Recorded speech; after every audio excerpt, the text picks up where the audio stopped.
What is going on, good people of YouTube? It's me, Chavez, back with another Prize Picks video for you. Today is Friday, April 14th, 2023. We got two games going on in the NBA today. As always, I hope this video finds you all doing well and in good spirits. We're going to take a few minutes to recap our plays from Wednesday, and then we're jumping right into the Prize Picks board. I got 4 plays for you today, 2 from each game that I'll share with you in this video and a few reasons why I like them. So if you like the way that sounds, stick around, drop a like, drop a sub, and click that notification icon. Go ahead and get notified of all upcoming content and videos from me and my channel. And without further delay, let's jump into those plays from Wednesday. All right, hook was the theme on Wednesday night. Got hooked all over the damn place. Got hooked with Brandon Ingram and SGA's points. Got hooked with Josh Giddey's turnovers. The only man that didn't hook us that night was DeMar DeRozan, who did clear his 17.5 field goal attempted prop. So 1-3 on the day. Not the best of days, but we look to bounce back today and go 4-0 with our player props. So yeah, not much else to say about that. Let's head back over to the Prize Picks board and start talking about some of these plays. All right, so play number 1 is going to be a field goal attempted prop, and I really like this over for Jimmy Butler versus Chicago tonight. Let's head on over to props.cash and break this one down a little bit. All right, so pulling up Jimmy Butler's game log over on props.cash, it is the story of two tales here for Jimmy Butler. Is that the proper way to say that? The story of two tales? I'm probably butchering that. Jekyll and Hyde, night and day for Jimmy Butler. Did those work any better? During the regular season, we're not seeing Jimmy Butler take a bunch of shots, right? Like, he's averaging 14 shots over his last 5, over his last 10 games.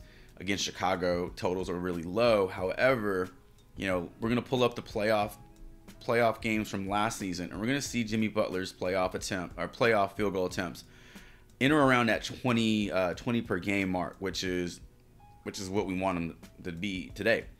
But against Toronto, or excuse me, against Atlanta, I should say, in this game versus Atlanta, the most recent playoff game, we saw Jimmy Butler score 21 points, which is well below his prop that day. But we also saw him take 19 field goal attempts. So that's positive number 1. Positive number 2 is we saw an incredible performance from Kyle Lowry, which I don't think is like an every game type of thing. I believe that a lot of those shot attempts took away from Jimmy Butler, and we could have very well seen Jimmy Butler take 22, 23 shots in that game. Kyle Lowry had the hot hand, so you always feed the hot hand. Hopefully Jimmy Butler tonight is the hot hand, and he continues to shoot. We need 17 field goal attempts from him today. I like the spot for him today, much like I like the DeMar DeRozan field goal attempt spot on Wednesday.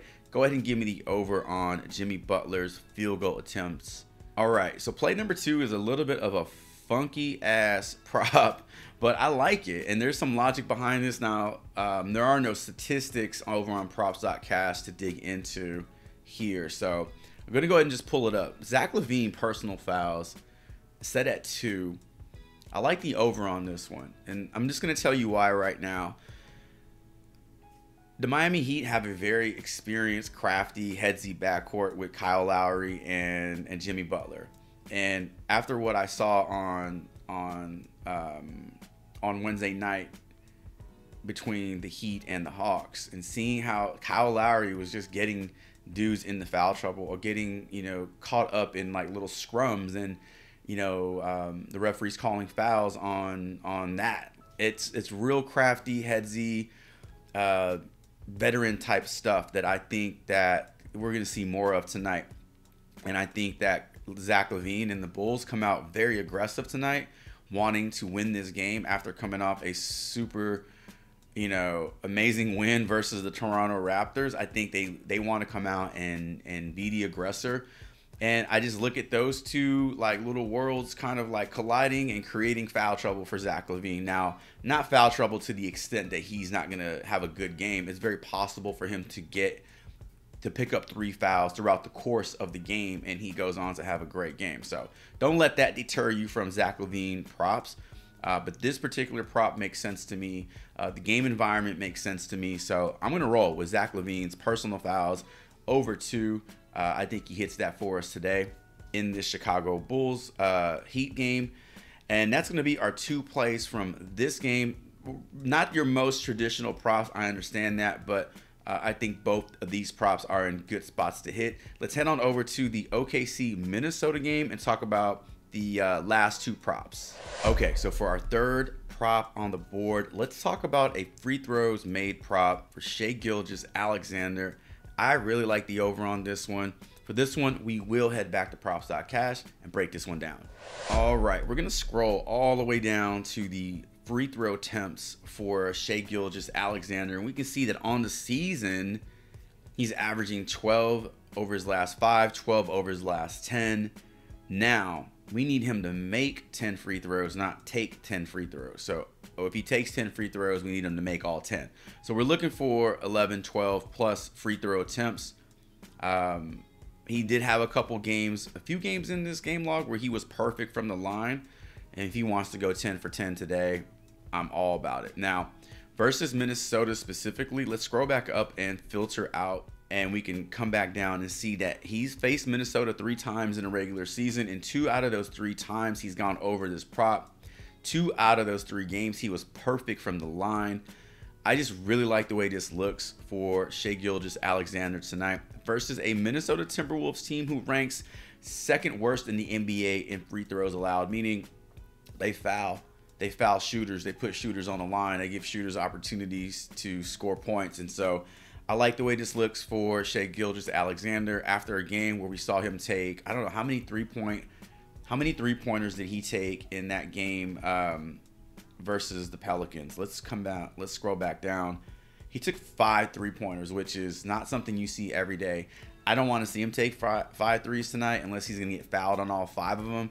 I want to see him drive. I want to see him create contact, and I want to see him at the free throw line. So all that working in his favor. I like the over on SGA's 9.5 free throw attempts. And for the final prop of the day, the one that I really like got pulled off the board. It pisses me off, but we move into my second, most liked prop for Josh Giddey. The prop that I did like the most was his assist at 6.5. They put that back on the board. I like the over. 15.5 rebounds and assists for Josh Giddey. Let's head back to props.cash and break this one down. All right, for Josh Giddey, over his last 10 games, we can see that he has a 60% hit rate when it comes to his rebounds and assists over his last 10 games. In those games, I want to take a look at his minutes. So in those games, he's averaging 34.8. We can see that versus Minnesota, he only played an average of 30 minutes in those contests. So let's filter out 4 games versus Minnesota. In 2 of those games, he goes over by a big margin. And then the other 2, he does not even come close. Scrolling down to check out his minutes, look how wonky these minutes are. 33, 21, 33, 29. All of these minutes are well below his season average of 35 minutes. So if we come up here and we filter out his minutes to equal what he should be getting, 35 minutes tonight versus the Minnesota Timberwolves, this is what he's done 9 out of 10 times. He's gone over this prop. Now, in his game versus the Pelicans, Josh Giddey was on the floor for 42 minutes. So, again, playoff atmosphere, you see the rotations get tightened, and you see the starters play more minutes. And so I think if Josh Giddey is on the floor for his normal run and then some, upwards of 38, 39 minutes, it gives him more opportunity to hit this line and come through for us. Now, facing a Minnesota Timberwolves team that does allow quite a bit of rebounds per game. Josh Giddey being a really big guard. He's like 6'8", he's a tall, big guard. He's always in position to grab boards. And then in terms of the assist, we saw him have a great game versus the Pelicans.